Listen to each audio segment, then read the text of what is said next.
Hello, have you ever picked up a book and just couldn't finish it? I think we've all been there. Sometimes we feel the odd pressure to finish a book, and because of that, we may not even want to start reading. And personally, I don't always finish books. If a book doesn't interest me or doesn't seem worthwhile, I let it go. But sometimes finishing a book can be valuable. And I would like to share a couple of personal stories about finishing books and what I learned from them. So my first story takes me back to my second attempt at the college entrance exam in Korea. It was definitely a stressful time. And out of total perfect score of 320, Korean history alone was worth 25 points. So I knew I needed to focus on it. But no matter how much I studied, I just couldn't get the full score. I felt stuck, frustrated, you name it. Then one day, my teacher gave us this unusual advice. Just read the history textbook cover to cover, like a novel, at a very fast pace 10 times. At first I thought, is it serious? How is that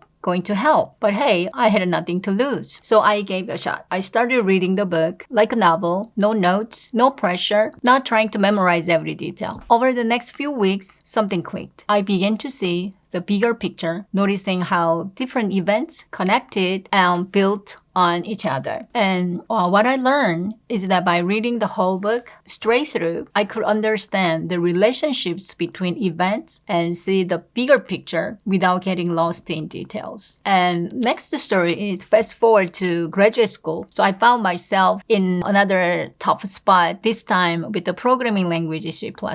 And in graduate school, I had to learn C++. And up until then, I have mostly worked with C. So jumping into C++ with its objective-oriented principles was whole new challenges. And at first I thought, okay, this is easy. Let me see. And now C++. And I've got this. I understood the basics. Classes, objects, inheritance, and so on. And coding itself wasn't the problem, but the terminology and complex English used to explain C++ concepts threw me off. I mean, you know the feeling. Yes, I understand, but not 100%. And I struggled with terms like encapsulation, inheritance, polymorphism, abstraction, mechanism, and so on. And with English as my second language, it felt even harder. So then I thought, what if I just go back to basics and actually read a book? So I picked up the textbook of C++. It's called the C++ Programming Language by Bjorn Stroustrup, the person who literally invented C++.